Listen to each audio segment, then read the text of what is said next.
How's it going, YouTube? This is Corey at Advanced Diesel Performance. I'd like to tell you guys a little something that we learned on this L5P. Looking around, we didn't see a lot of videos or anything like that on it. What we learned, we work on diesels, Fords, Dodge, Chevys every day. The L5Ps they're coming to where they're getting worked on more often now.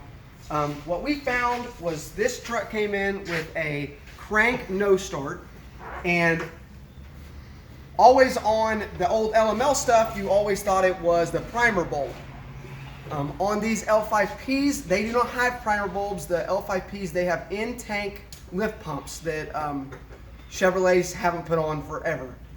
What we learned was when we turned the key on, we put our hand on the gas tank, you could hear it pulsating, which we thought would be the lift pump, and it ended up being the lift pump. Put our hand on the gas tank, we ended up dropping the gas tank, took the fuel lines off, and turned the key on. It didn't deliver any fuel to the lines whatsoever.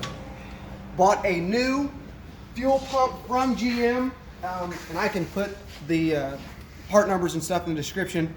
But put a new lift pump in it from GM, turned the key on, it delivered fuel, everything worked perfect. We're going to try to get more videos online of stuff that we don't see very often. Guys are being able to figure out. We're going to try to make videos to help you guys out. Have any comments or questions, please don't hesitate to let us know. This is Corey from Advanced Diesel Performance.